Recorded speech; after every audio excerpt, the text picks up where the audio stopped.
Hello everyone, welcome to my channel. मैं हूं आपकी होस्ट रश्मि। आज मैं आप लोगों को एक और यूनिक फ्रूट प्लांट के बारे में बताने जा रही हूं, जिसका नाम है स्टार फ्रूट। तो चलिए चलते हैं हमारी वीडियो में। आप लोग मेरे सामने जो ये प्लांट देख रहे हैं, ये स्टार फ्रूट का प्लांट है और ये कुछ ही दिनों पहले मैंने लगाया है। इसको ज़्यादातर आम भाषा में कमरक बोला जाता है, कैरम्बोला कहा जाता है और अलग अलग जगहों पे अलग अलग नामों से जानते हैं। इस फ्रूट को बहुत दिनों से मेरी इच्छा थी कि मैं ये फ्रूट प्लांट लगाऊं, लेकिन मुझे कहीं मिल नहीं रहा था नर्सरी में। कुछ ही टाइम पहले मुझे लकीली एक नर्सरी में ये दिखा और मैं इसे लेके आई। उस समय ये फ्रूटिंग नहीं कर रहा था, तो मुझे लगा कि शायद नेक्स्ट ईयर ये फ्रूटिंग करेगा। लेकिन आप देख सकते हैं यहाँ पे कि कितने अच्छे फ्रूट लगे हुए हैं और ये ग्राफ्ट से लगाया हुआ प्लांट है। आप यहाँ देखें, आप अगर क्लोज़अप देखेंगे तो यहाँ ये आपको ये ग्राफ्ट का निशान दिखेगा। यहाँ से ये इसकी ग्राफ्टिंग की हुई है। मैं हमेशा आप लोगों को बोलती हूँ कि जब भी हम कंटेनर में फ्रूट प्लांट लगाते हैं तो हमें हमेशा ग्राफ्टिंग वैरायटी के ही प्लांट लगाने चाहिए, या फिर जो एयर लेयरिंग से बने प्लांट होते हैं या जो कलम से लगाए हुए प्लांट होते हैं उन्हीं को लगाना है। अगर हम सीड से प्लांट लगाते हैं तो फ्रूटिंग होने में बहुत टाइम लग जाता है। इसलिए जब भी आपको मौका मिले तो आप ग्राफ्टिंग वैरायटी को ही प्रायोरिटी दीजिए। स्टार फ्रूट एक ट्रॉपिकल फ्रूट प्लांट होता है और इसका कैरेक्टर जानना भी बहुत ज़रूरी होता है इसको लगाने से पहले।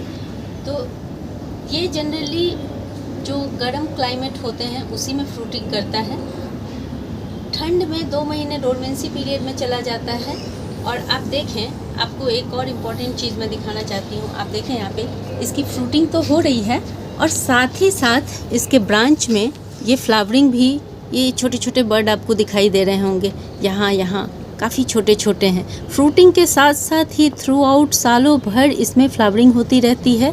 और अगर बड़े फ्रूट लगे भी हुए हैं तो भी साथ के साथ छोटे फ्रूट भी आते रहते हैं सालों भर। सिर्फ विंटर का जो 2 से 3 महीने होता है उसी में ये फ्रूटिंग नहीं करता है। इसलिए भी मैं आप लोगों को बोलती हूँ कि इस प्लांट को ज़रूर घर में लाएं, क्योंकि ये सालों भर आपको फ्रूट देगा। जब मैं इस प्लांट को लेके आई थी नर्सरी से तो ये थोड़ा छोटा था और इसकी मिट्टी बहुत क्लेई थी। जनरली जब आप फ्रूट प्लांट या कोई भी प्लांट नर्सरी से लाते हैं तो क्लेई मिट्टी मैक्सिमम प्लांट में होता है, तो उस क्लेई मिट्टी को हटाना बहुत ज़रूरी है। रिपॉट करने से पहले थोड़ा थोड़ा उसकी जड़ों को खोल दें, मिट्टी थोड़ी थोड़ी हटा दें, क्योंकि अगर आप उसकी मिट्टी उसी में रहने देंगे तो ज़्यादातर चांसेस होते हैं कि प्लांट मर जाता है। शुरुआत में मेरे साथ ऐसा बहुत हुआ करता था, इसलिए मैं ये बहुत इम्पोर्टेंट बात है जो मैं आप लोगों को बताना चाहती थी। और मिट्टी इसकी ऐसी तैयार करनी है जैसे कि अभी मैंने पिछली बार जो वीडियो बनाया था वेजिटेबल प्लांट पे, तो मैं हमेशा कहती हूँ कि मिट्टी को इतना पोरस और भुरभुरा रखना है ताकि उसकी जड़ें फैलें और अच्छे से ग्रो करें। लेकिन जब भी आप फ्रूट प्लांट लगाते हैं तो आप ऐसा ना करें। आप 20% कोई भी ऑर्गेनिक मैटर खाद लें और 80% उसमें मिट्टी डालें। इसके पीछे भी एक रीज़न है। ये प्लांट धीरे धीरे बड़ा होगा, काफ़ी बड़े हो जाते हैं और जब हवा चलती है तो इनके रूट, हवा की वजह से इनके रूट ज़्यादातर ये टिल्ट होने लगते हैं। इसलिए मैं जब गन्ना लगाई थी तो उसमें भी मुझे बहुत परेशानी होती थी कि जैसे ही हवा चलती थी मुझे उसे बांध के रखना पड़ता था। ऐसा ही फ्रूट प्लांट के साथ भी है। जब हम ज़्यादा मिट्टी डालते हैं तो जड़ें अच्छे से ताकत के साथ पकड़ के रखती हैं मिट्टी को। इसलिए सिर्फ 20% उसमें ऑर्गेनिक मैटर डालें और 80% मिट्टी का यूज़ करें। जब आप नर्सरी से प्लांट लाते हैं उसके बाद अगर आपका प्लांट बहुत छोटा है तो उसको एक साइज़ बड़े कंटेनर में शिफ्ट कर दें। और अगर मीडियम साइज़ का प्लांट है, जैसे आप देखें ये थोड़ा बड़ा हो गया है, मीडियम साइज़ का प्लांट था, लेकिन मैंने उसे, ये 15 इंच का ग्रो बैग है, इसमें मैंने इसे शिफ्ट कर दिया है। मिट्टी इसकी तकरीबन 12 इंच के करीब है और ये अब 2 साल के लिए रिलैक्स हो गई हूँ, क्योंकि जब इसका रूट बहुत ज़्यादा बाउंड हो जाएगा तभी मैं इसको रीपॉट करके फिर एक साइज़ बड़े कंटेनर में लगा दूँगी। अभी ये 2 साल आराम से इस कंटेनर में रहेगा। और ये थोड़े खट्टे फ्रूट होते हैं, तो जो भी थोड़ा सिट्रस वाले प्रजाति होती है उनके साथ हमें मिट्टी में एक चीज़ का ध्यान रखना चाहिए कि थोड़ी एसिडिक मिट्टी होनी चाहिए। इसका पीएच ज़रूर चेक करें। और एसिडिक मिट्टी बनाने के लिए मैं सिंपल सा उपाय करती हूँ कि चाय की पत्ती टाइम टू टाइम ऐड करते रहें मिट्टी में। इससे आपकी मिट्टी एसिडिक हो जाएगी और फ्रूटिंग अच्छे से होगी। इस प्लांट को फुल सन में रखना है। जो भी फ्रूटिंग प्लांट होती है कुछ को छोड़ करके बाकी सबको अगर आप दिन भर की फुल सनलाइट में रखें तो बहुत अच्छा है। सिर्फ जब बहुत ज़्यादा गर्मियाँ पड़ती हैं उस टाइम आपको थोड़ा सा शेड प्रोवाइड कराना है, या फिर बहुत सारे पेड़ों के बीच में रख दें तो कोई दिक्कत नहीं है, ये चलता रहेगा। हर फ्रूट प्लांट की रिक्वायरमेंट अलग अलग होती है, उनका कैरेक्टर अलग अलग होता है, सबके पानी और खाद की रिक्वायरमेंट भी अलग होती है, तो ये सब हमें जानना बहुत ज़रूरी है। अब हम इसके वाटरिंग की बात करते हैं। तो जैसे कि हम सब हमेशा कहते हैं कि जो फ्रूट प्लांट है उसमें शुरुआत के दिनों में जब फ्लावरिंग आती है तो थोड़ा पानी को रोक देना चाहिए, लेकिन ये प्लांट जो है ये मॉइस्चर लविंग प्लांट है, तो इसमें डेली वाटरिंग करनी बहुत ज़रूरी है। जिस भी प्लांट में हम डेली वाटरिंग करते हैं उसके लिए ड्रेनेज सिस्टम भी बहुत अच्छा होना चाहिए, क्योंकि जो भी प्लांट मॉइस्चर लविंग प्लांट होते हैं तो ऐसा नहीं है कि वो पानी रुकेगा तो वो पसंद करते हैं, उसमें रूट रॉट होना ही होना है। इसलिए डेली वाटरिंग करें, मिट्टी को हमेशा मॉइस्ट रखें, गीली मिट्टी होनी चाहिए इस तरह से। जब से मैंने ये प्लांट लगाया है मैंने इसमें अभी तक पेस्ट का अटैक नहीं देखा है, लेकिन फिर भी मैं आप लोगों से कहना चाहूँगी कि टाइम टू टाइम हर 2 महीने 3 महीने पे किसी ऑर्गेनिक पेस्टिसाइड का इसमें ज़रूर स्प्रे करें। ऑर्गेनिक पेस्टिसाइड में हम जैसे नीम ऑयल ले लेते हैं, या फिर गार्लिक का पेस्ट या विनेगर, कुछ भी ऐसा जिससे पेस्ट इससे दूर रहे। तो इन सब चीज़ों को टाइम टू टाइम ज़रूर अप्लाई करें। अब हम इसके फर्टिलाइज़र की बात कर लेते हैं। तो यहाँ पे आप लोग देखें कि मैं थोड़ा सा फ्रूट प्लांट जो भी होते हैं उनके लिए मिक्स करके फर्टिलाइज़र बना के ही रख लेती हूँ।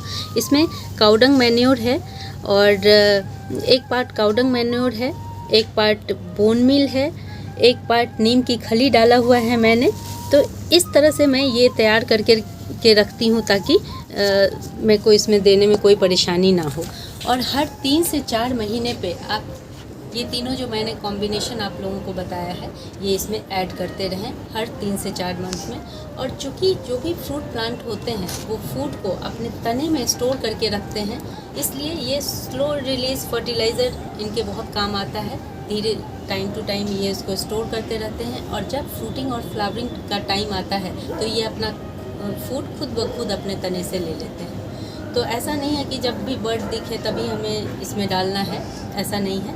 उस समय आप liquid fertiliser as a tonic इसको दे सकते हैं, लेकिन हर 3 से 4 महीने पे आप इसको ज़रूर ऐड करें। और ऐड कितना करना है तो मैं अंदाजे से ½ kg तक आप इसको दे सकते हैं। जैसे मान लीजिए कि इस तरह से 250 ग्राम एक लमसम अमाउंट, इस तरह से 2 बड़े बड़े फुल हैंड आप इस तरह से दे दें, मिट्टी में मिला दें और अच्छे से इसकी गुड़ाई कर दें। बस ये खुद ब खुद धीरे धीरे स्लो रिलीज़ फर्टिलाइज़र का काम करेगा। और जब इसमें आप देखें फ्लावरिंग हो रही है या छोटे छोटे फ्रूट बनने लगे, तब आप इसमें लिक्विड फर्टिलाइज़र जैसे बनाना पील का फर्टिलाइज़र हो गया, या सिंपल कुछ भी समझ ना आए तो बनाना को सुखा करके उसका पाउडर बना लें और इस पर स्प्रिंकल कर दें, और आप देखेंगे कि बहुत अच्छी फ्रूटिंग होगी। और आप यहाँ देख रहे हैं अभी ये ग्रीन है, ये जब पक जाते हैं तो येलो कलर के हो जाते हैं और अपने आप प्लांट से अलग हो जाते हैं। उस स्टेज में जब आप इसको खाएंगे तो ये खट्टा मीठा टेस्ट करता है। और मैं इस प्लांट को इसलिए भी अपने घर में लाना चाहती थी कि बचपन की बहुत सारी स्कूल की यादें जुड़ी हुई हैं इस प्लांट से।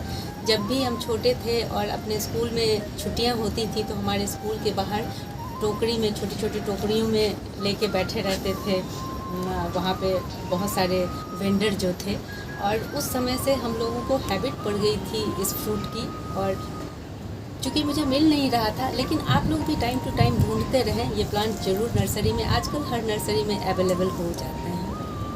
हम सब जानते हैं कि फ्रूट प्लांट में प्रूनिंग का बहुत इम्पोर्टेंस होता है, लेकिन हमें ये नहीं पता होता है कि किस फ्रूट प्लांट को कैसे प्रूनिंग करना है। जैसे कि देखें कि कुछ फ्रूट प्लांट में टिप्स पे फ्रूट लगते हैं, कुछ में स्टेम में लगते हैं, कुछ में आप देखेंगे नीचे से ही फ्रूट लगने शुरू हो जाते हैं। जैसे जैक फ्रूट है, उसमें आप देखेंगे नीचे तने से ही फ्रूट लगना शुरू हो जाता है। तो हमें ये पता होना चाहिए कि हमें कब प्रूनिंग करनी है और कैसे करनी है। हम अक्सर वीडियो देखते हैं किसी भी फ्रूट प्लांट की, कोई भी वीडियो देखते हैं तो हम अपने छोटे से प्लांट को भी प्रून कर देते हैं। ऐसा ना करें। देखें, मेरा ये प्लांट इतना बड़ा है, मैं अब 1 से 2 सालों तक इसकी बिल्कुल भी प्रूनिंग नहीं करूँगी। जब ये बड़ा हो जाएगा तभी इसकी प्रूनिंग करूँगी। और उसमें भी आप यहाँ भी देख सकते हैं, इसमें जो भी फ्लावरिंग हो रही है वो मैच्योर ब्रांच पे हो रही है। आप देख रहे होंगे यहाँ पे। इस तरह से जब फ्रूट प्लांट में फ्रूटिंग हो तो उसमें प्रूनिंग बहुत ध्यान से करना चाहिए। सिर्फ अगर आपका प्लांट बहुत बड़ा है तो आप सिर्फ टिप्स की प्रूनिंग करें, मैच्योर किसी भी ब्रांच की प्रूनिंग नहीं करनी है। चूँकि मेरा ये प्लांट पहली बार फ्रूटिंग किया है तो इसमें कुछ 15 के करीब फ्रूट थे, और उसमें भी इस तरह से जब फ्रूट पक जाते हैं, ये देखें ये अपने आप गिरा हुआ था। इस तरह से जब फ्रूट पक जाते हैं तो ये अपने आप गिर जाते हैं, और इसका टेस्ट खट्टा मीठा होता है, बहुत टेस्टी होता है। और मुझे लगता है कि जैसे जैसे ये बड़ा होगा ये गुच्छों में, बंच में फ्रूटिंग करते हैं। तो मैं चाहती हूँ कि आप लोग ये प्लांट ज़रूर लगाएं। जैसे जैसे बड़ा होगा बहुत ज़्यादा फ्रूट बियर करेगा। अगर आप लोगों को मेरी ये वीडियो पसंद आई हो तो प्लीज़ इसे लाइक, शेयर एंड सब्सक्राइब करना ना भूलें। बेल बटन को ज़रूर दबाएं। Leave nature, love nature. Thank you.